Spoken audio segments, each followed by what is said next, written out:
CMMS Radio talks about all things CMMS, computerized maintenance management software, focused on maintenance management. It's the people, the process, and the culture that make your CMMS journey a success. Here's another episode with George Williams. He's the Chief Everything Officer at ReliabilityX.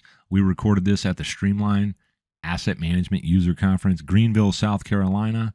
We're going to jump in, talk about all kinds of things, EAM, CMMS, what's happening at Streamline. Check it out. That I'm having right now. So, and what I mean by that is I'm always busy, right? So, and it doesn't really matter if business is good or bad. My brain just doesn't fucking stop. So, that's why you're busy, right? But it's good busy now. We onboarded Dan Anderson. He's our director of business development. We're getting great leads, strong leads with good companies that want to succeed, right? And as a vendor, as a supplier to that, that's what we want. We try to vet out our clients the same way they're vetting out, potential consultancies. Yeah. We want to partner with the folks that really want to make it a difference. And right now we are just surrounded by folks that want to make a difference, and we're incredibly busy to make it happen. But it's a ton of fun, man. They're long hours, it's grueling, but it's rewarding, satisfying, and everything that I wanted it to be. So I couldn't be happier. Now we're down here in Greenville, South Carolina at Streamline, and I get to meet you in person, and we get to hang out together. I haven't had a more fun professional time than right now, so it's amazing. Well, I feel the same way, and I've been keeping people updated on some of the fun stuff and just how kind of over the moon I am, and I get real gushy about that stuff, but I don't care. I mean, I think it's totally okay if you're happy about something and it's productive not in the sense of chasing down money, but the connections and all these things people talk about that happen at conference events, or when you finally get to meet people that are your friends, but you finally get to shake their hand. I think there's a lot that comes from that. What's been cool for me, being this is my first time at this event, my first time in South Carolina, everything is put together with the intention of having that experience. Yeah. And it's for people to kind of get together. Like the event we were at last night where everybody's getting together, having some drinks, and I mean, they even went out and got Heineken Zero beer just for me because I was the only guy there that didn't drink. Right. And everybody's having great conversations, doing crazy selfies, acting a little bit foolish, but everyone lets their guard down. And then when we get in here during the day, every single conversation I'm hearing is more along the lines of what I preach about it a lot, where we got to do a better job of understanding rather than just, how can I get a sale? How can I get a sale? So I think I use this term pitch slapping, pitch with a P. and I haven't seen any of that. When an event is run well and organized well, and you get enough folks at those receptions, it's not just about meeting new people. It's also about getting a certain level of understanding of those folks so that they do let their guard down the next day, so that they do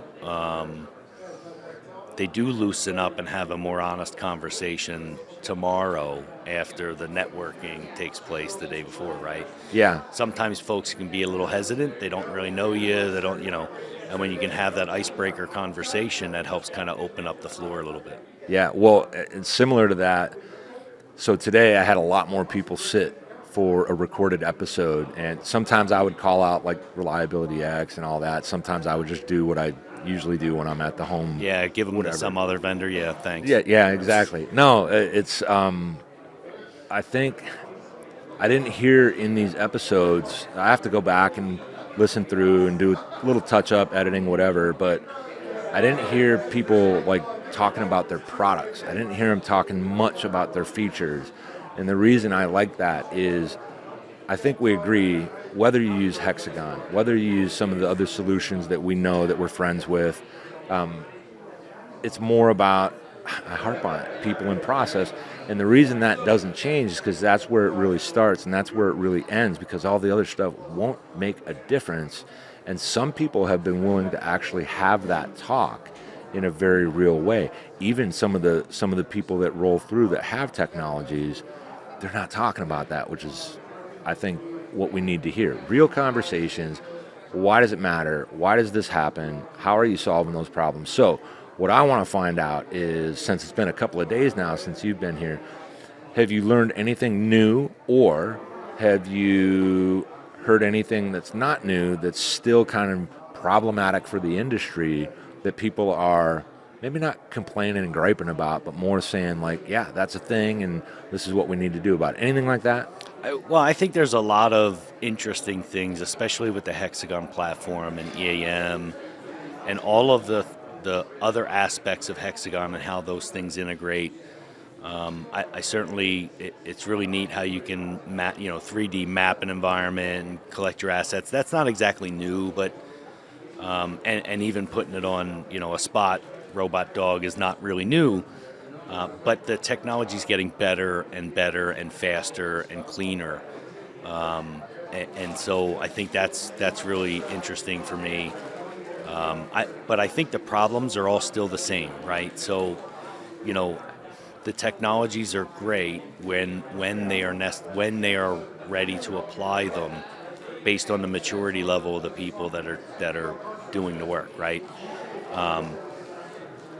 But I think the varying maturity levels of people's implementation are still one of their biggest challenges, right? They still, I was speaking to somebody earlier today, they're trying to figure out just how to go down the exercise of cleaning up their MRO inventory, right? So we still have the very basic things, blocking and tackling with respect to CMMS, that are always challenges, are still the most prevalent issues, right? And all the technology is great, but if it goes and collects it for me and puts it in, that's fantastic. I don't know how it knows what's a parent and child. It probably doesn't. You still have work to do there. Yeah. So if it can save time, great. But I still think the blocking and tackling stuff of setting it up right so you can get value from it, and it not just implement a filing cabinet, I think is still the number one challenge in that space. Have you bumped into or heard about or talked to anyone that doesn't leverage any technology for, a centralized database for their maintenance operations, that don't have a system in place, or does everyone pretty much around here have something? At this conference, I've not run into anybody who's on paper and has no system, but I do know, I know plenty of companies that come to my teaching at UW that, that are on paper. I know some companies that are, pretty known companies that are on like homemade access databases. Oh, yeah. Still, and you're going, how, but it's somebody's baby, so you can't call their baby ugly. Well, and the question is it working? And if that's the case, hey, we were here. I'm hearing a lot of stories that plenty of people still use MP2. Oh, I get that all the time. I get that when I teach. You wouldn't believe the number of people that are on legacy systems so old and unsupported that it's almost scary. Well, isn't that part of the reason some of the different consulting agencies exist, that they actually step in and try to help with that? Some companies, and I'm not trying to call them out, but they just don't see the value in spending any money, and they go, well, it works. You're getting your work orders done, so that's good enough, right? Or they say, we own the ERP, right? We own, not to call it out, but we own an ERP like SAP, so you got to use the PM module, and it might be an overkill for the size of the company or what they're doing, right? And so it just creates a bunch of confusion for the users based on their maturity. Or maybe it doesn't even have the functionality that they actually need, right? Because they're doing, and I don't mean to call out SAP, I'm just saying because, as an example, maybe they need to execute calibrations to a certain, significant digit, and SAP doesn't handle that well. So, or, how do you do reverse traceability to the standard, or whatever the case may be. Sometimes people are in a system that just doesn't fit, and whether that's under or over functionality, it can be on both ends of that spectrum. Sure. And is it fair to say that, like I'm taking shots here, right? I'm not the expert. I'm trying to lean on experts like yourself. When these systems get sold in and they're working in the way that someone thought they were going to work, or maybe they're looking for what it's going to eventually do, they sometimes don't know that they're going to need that exact functionality because maybe at that time they're not trying to become a reliable organization, and there's organizations that haven't put that on the radar yet, and then when they do, they find out, wow, we need this, and then a lot of the companies are like, well, let us fix that, and then it starts to kind of stack up to be overly complex. And I think the reason I wanted to come to this conference, not only to hang out, but to learn and kind of find out how hard is it really, and how, if so, how are you thriving on this platform that for a lot of people is often misunderstood. And it turns out there's a big ecosystem of partners like yourself that are there to say, hey, we'll help you figure that out. We'll teach you how to leverage it and how to actually adopt it. What do you think is the biggest problem that occurs when it comes to a successful deployment of these systems that then becomes a failure? What causes it? Imagine you've never seen a smartphone ever in your life. The best you've ever seen in technology is a flip phone. All right. So now you're in the market for a new phone. You've never seen a smartphone in your entire life. And I'm your IT department. I'm going to write down the requirements and I'm going to get you a phone. Are you going to tell me it needs to have apps? No, I don't have any Are you awareness. Tell me it needs to be able to, set an alarm, and it needs to be. You have no idea, right? So now you're giving me your requirements. You're like, it's got to make a fucking phone call. So now I go out and I get you a system that makes phone calls, and you're happy. Yeah. You have no idea what exists out there because you're not coming to an event like this. You're not out researching. If you don't know what reliability is and what it can do for you and what a good maintenance strategy is and what it can do for you, how do you know how to evaluate a system? Yeah, you don't know what you don't know, and we say that all the time, but that's what that really means is the blind spots that you have, they show up when you least expect it. It's too late. It's kind of like planning, right? You can do all this great planning, but there's no way it's going to account for what has not yet happened. It might be a new thing that's never happened before, but even if you try to create contingency plans and succession plans, or what we're going to do in this situation, and we go on and on and on, you're never going to get anything done. Yeah, no doubt. So I want to switch the question. Is it okay to just start somewhere and hurry up and get documented with like your assets so that you can start to potentially do proper asset management in a digitized environment? Is it okay for people to do that even if they don't really know the long game? I would highly recommend against it. Why? And I know that you would probably expect someone to go, yeah, something's better than nothing. But it is so hard to unscrew a messed up implementation that it takes multiple iterations of upgrades to unscrew a messed up system. Because if you don't structure it right the first time, it's really hard without just flushing the whole system down the toilet and starting over to do it right. Yeah. You're better off just doing it right the first time. Is it also when you do it the other way, like you don't take the time to do it right, when you have that, all right, we're just going to start, how much can that influence the culture and the way the maintenance operations actually start to behave? Huge. So it's already a significant change from a change management perspective to get them into something. If they develop bad habits in how to use that something, and then you want to now upgrade and do it right, now you're asking them to go through a change management again that they're going to fight against, even though they didn't know it was wrong, or there's a better way, just because, well, you've already told me this is how to do it. And now you're telling me I got to do it different. Yeah. So did you just not know what the hell you were doing the first time? Because don't think the shop floor doesn't think those things, because they absolutely do. Yeah. And they'll tune out, right? Yeah. Like, forget about it. This is a waste of my time because you're already doing it wrong. So why should I invest? Right. I got How do work I to know do. this time's right? So the stakes really go up. They do. They absolutely do. I know that like human nature will be, well, something's better than nothing. Just go start using it. And if you prove to me you're going to use it, we'll teach you to use a little bit more. That's a huge mistake. And So the reason I always ask that question, and I ask it a lot. So back when I was doing CMMS, and I would be talking to people, maybe they would say something like, well, what makes you think I would need a system in the first place?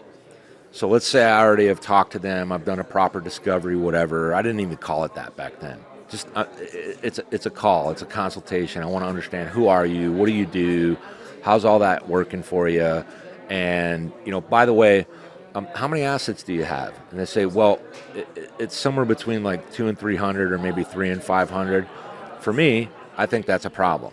And then I say, do you have records of what was done, or, for example, how long something is failing or breaking or underperforming, right? And this, for me, it was like, it started with like HVAC systems, vehicles, some of the other systems, and then as I started working with manufacturers, it started to become more about these things in maintenance and reliability. I just didn't know it at the time. right. But I always thought, if you don't have visibility and awareness to just that basic information about what you have, what's at your location, what is it? What does it look like? How big is it? What's on each floor? What's in each office? What's on the plant floor? How do you run the plant floor? Is it broken down into quadrants?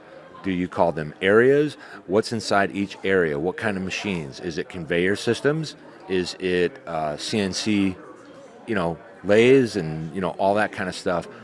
I always thought, you should at least have something that's pretty simple to use to get that documented properly. And then I learned later on, well, you need to have an asset hierarchy. And then the question is, well, you can build a hierarchy so many different ways. Where should you start? And I would always say, well, we can start with the basics, but because what I was providing, I knew you can pull the data. We had ways to very quickly change it and fix it if 3 weeks later they said, hey, we want to move this here and do this, that, and da-da-da-da-da-da-da. But with a lot of the systems out there, that's just not possible. Why is that? I don't know that you can't pull it out, change it, and put it back in. Most systems today will let you download and upload and change records. But let's say you completely structured it wrong. Let's say I was in a manufacturing plant and I did it by building floor room. And now I don't know what my total process is because the process goes from one room to another via a conveyor. Now I've messed up my hierarchy, and I can't roll up my costs to production line 1 because it's segregated into multiple rooms. That's a little more complicated to undo. So you really need the thought process around how should I structure this before you go into bed, because you just lost all that history and the ability to roll up those costs. And you did a lot of work that was essentially all for naught. Great learning, but very, very painful. Yeah, I mean, I can pull it out, restructure, and put it in, but I'm going to be deleting some structure. Right, and some work order history might go away. Gone. Right. Or I have to keep that structure that I don't want in the system, right? So there are some negatives to just start using it, right? Is it true that... I mean, imagine being 12 and, just start using it. That, it could be dangerous. Well, I mean, when I was 12, I wasn't using any software. So what about this idea that the system itself that you're using as your system of record, your single pane of glass to look into operations, all this fancy, it's cool, but, whatever. Do you agree that it doesn't necessarily matter what you have? You can make almost anything work or get close. You can be really good at this with paper. You do not need a CMMS to have a well-run plant. Now, I know that's going to be anti-everything you want to talk about and anti this conference and anti-everything. No, I'll but tell you why. You can. Will you be efficient at it? No. Will you have the best decision making with the most available data? No. Can you still have a well-run plant? Absolutely. Yeah, and that's so. I think in my experience, we were in a different organization before we got into the CMMS space where we started with paper. Even before the paper, we started with the, hey, go do this. Hey, go do that. Hey, did that get done? Oh, shit, I forgot about this. All right, we got to start documenting everything. Then we start issuing the paper. And we had a really nice process. But as we grew and we got more clientele at all these different sites we were managing and helping with, we wanted even stronger records so that we could create immense accountability, not to get our people in trouble, but also to keep our clients accountable for staying involved, because their communication with us helped us to be better for them, and that was our secret. And then we built the system to follow that process. So I think ultimately, what happens with the paper process is it cannot scale. And you have no visibility at some point. Think about doing your annual taxes, and you got stacks of fucking this and that, and then you're like, oh, it's tax time, and you wait till the last minute because you got to bring up tax time. Like, seriously, like now? Of course, it's February, dude. It's like the nightmare. That's why the extension gives you until October, man. What a bad move that is. Automatic 10% penalty. Yeah. So how does that relate to maintenance? If we defer not just our maintenance, but let's say we defer keeping our systems clean and not maintaining them, that bites you in the ass, right? I think your system is as useless as you have made it. And until you make it useful, it will continue to be useless. And where does that usefulness come from? Frontline, right? It comes from the discipline to have data quality, and the leadership to use the information to make choices and to improve. And if you don't have the discipline to ensure data quality, and you don't have the leadership to use the data and make decisions with the data and improve everybody's quality of life, then you bought a filing cabinet. I know I say it all the time, but what percentage of companies, and I've seen companies with all these dashboards, just hundreds and hundreds and hundreds of data points they want people to look at, and no one knows what to do with any of that data, and nor have they been trained to actually take action on it. They just know it's there. Yeah. And then underlying, they're going, well, it's crap data anyway, so I can't really use it. And so what was all that for? And the easiest thing for people to cut out of the budget is training, data migration, a good solid data cleansing, because they just bring over what we had in the last system. Just roll it out, right? So, and then if you start getting behind budget, it's just, cut out that piece of functionality, skip training, they're the things that get skipped, right? What doesn't get skipped is roll it out. Well, what's the point in rolling it out if it can't function the way you need it to function?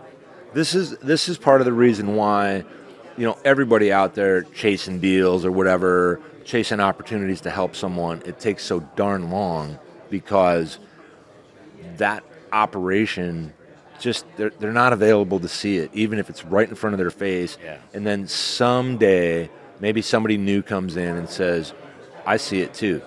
Now let's do it. And I mean, that's good. That's a great day when they say, yep, we're going to do something about this, and they actually do it. You said something about leadership, and I always get reminded of this idea of, let's say I'm on the front line, whether I'm on the maintenance team or maybe I'm an operator. And I've been trained, we've got the system, and now we do this, and I'm like, all right, I'm going to do it. And let's say they've done it right, where now I understand why. Not just what's in it for me, but why does this matter? And then I'm doing all the stuff, and then I start to see a trend where maybe my boss or my boss's boss is asking a bunch of questions that are already in there. Now I'm going to say, well, why am I doing this? And that can happen much quicker.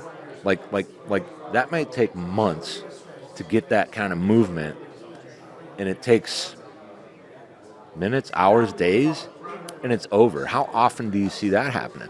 Outside of just the CMMS space in general, I was having a conversation with Paul Doust earlier today. I had him on. Yeah, great guy. So he was talking, we were pondering some questions regarding leadership, and he had some statistical data on how long it takes for the effects of decisions to show within a company. And he came up with his research showed roughly 2.5 years. And he probably talked about this on the podcast maybe, but my insight to that was it's probably faster on the fuck up side to see the results and a lot slower on the do it right side to see the results. In other words, if I'm a leader and I come in and I flush everything, get down the goddamn toilet, 6 months later we're seeing bad results from it. If I come in and that's the case, that's where we're at, and I want it to be right, it takes 7 years. Damn. So 2.5 might be, an average time a decision gets the, rear its ugly head, good or bad, I guess. I think it's much faster on the bad side than it is on the good side. Yeah, It takes a lot longer to undo and create discipline to get good. It's very fast to undo discipline and become bad. yeah, and I think we can just switch it and take it away from maintenance for a moment, and that's a human tendency. Yeah. In the things that we do, and we're moving well in life or whatever, and you're exercising, whatever the hell it is, right? And yeah, you miss a day or two, and all of a sudden you're not doing that anymore, and everybody's like, "Oh man, what's that gut you got going there?" Yeah, I stopped doing my crunches. I started drinking soda, like some kind of asshole, right? Yeah. It's really a strange phenomenon, and we have to always be on the lookout for it. But it's also important that we don't want to be doom and gloom about it, and like every day, all day, every day, all day. You got to let things take on a momentum. I want to ask you something. Maybe I don't know if I've ever asked you about this before. Is there anything in this industry that we're all in some way, shape, or form, that just continually pisses you off, that like you're still going to keep fighting the good fight, but you're like, man, this is nonsense, it's just too much, and it never goes away? Just something brutal. That's just dangerous. It's a dangerous fucking question. I am never surprised by, yet ever surprised by, the level of incompetence that exists within a facility. Where is that incompetence? Is it everywhere? In some cases, but mostly at middle management and upper. Is this the because I've talked to and this. I'm not speaking about current clients or anything like that. We visit a lot of locations and talk to a lot of people. And what I mean by incompetence is not that it's purposeful or it is. I think people get promoted without being trained how to do the promotion job. And through no fault of their own, that could end up being 4 promotions, and they could suddenly be a plant manager, or they could suddenly be a maintenance manager, and they're not qualified yet. They're qualified in terms of effort, they're qualified in terms of past history, they're qualified in terms of experience, but they're not necessarily technically qualified to get the job done well. And they might not, or often don't know it. Right, and as you know, ignorance creates ego. Like, the less you know, the more your ego has to step in. It's not the highly confident people that have this rigid, this is the way it is stance on things. It's those that only know that way. So there's that damn thing I'm always talking about with the vulnerability, and it brushes up against you, and you freak out because you actually know that you don't know in that moment, and you're like, damn it, what the hell am I gonna do? And now you go into protective mode, and so protective mode for everybody is, what do I know? And that's the only thing I know, so this must be right, because it's the only thing that can be right, because I've been promoted 4 times with it, right? And the biggest challenge for any company that does what we do, or any improvement effort, is how do you get people to let their guard down, open up their mind to different ways of thinking, collaborate with the diversity that's in the room with respect to experiences and personalities, and make things even better, right? And it's really hard to do that when you don't think there's another way. It's incredible how this will always come full circle to those aspects of what we are as human beings, and then makes me want to talk about always the people in the process and this thing like self-awareness. So Rob Kalwarowski. Oh yeah. Rob He's and the I, asshole boss guy. yeah, absolutely. He And he also speaks about asshole bosses. he does, Yeah. and I'll tell you, I'm going to be Rob's at a great guy. I'm just No, kidding. he's no. I talked to Rob recently because I'm going to be doing. I'm going to open a conference for the first time ever, and it was awesome that they reached out to me. That's for Mobius Connect Live in Houston. Yeah. So on April 7th. So I reached out to Rob and I said, hey, I'm getting that slot, and because he's not able to make it, and I said, is it okay if I invoke a little bit of the asshole boss stuff? And because we've talked about it many, many times, he'll have meetings with me, and he's not even in the country, and he'll make that time. And it always comes down to what his perspective is that everyone has this potential as long as they're willing to be self-aware and then do the work Right. to, through that self-awareness, kind of check yourself. Oh shit, I'm doing it again. All right, wait a minute, I can do this better. Or, hey, you know what? I fucking screwed up, and I didn't know. This is on me, everybody. Like, that's what a leader would do, Yeah. a real leader, and say, but I want to work on it. Bring it, man. Give me that smoke, like Joe would say, Yeah. right? And the reason you have to take that is not because it's going to hurt, okay? But the reason you have to take that is it's creating an opportunity for everyone. And it sounds lofty, right? Everybody's like, no, we just got to get shit done and make a bunch of money. Yeah. But there's a better way. There really is. Last year at this event, I review my slides, but I reuse slides all over the place. Right. And I had a slide in there that showed a workflow process. And when I did a search for terminology to make sure this specific terminology, which happened to be a competitor of Hexagon, didn't exist on the slide, it didn't catch it because the fucking slide was a picture of another slide. Oh. So I was delivering a presentation. Last year I did the keynote here.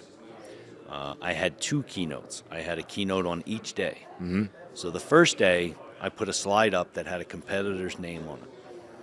And I didn't even know. I went right through the slide and everything else. It wasn't until afterwards somebody pulled me aside and said, hey, I just want you to know that, like, you're in front of an audience of company Hexagon and somebody else was on the slide. And I went, shit.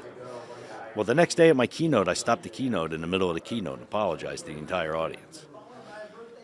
And said, look, that's on me. I reused slides. It was a picture. It didn't get caught. I apologize. It's my mistake. And I'll make sure to do a better job reviewing stuff. If you can't be that kind of leader, then you don't deserve to be a leader.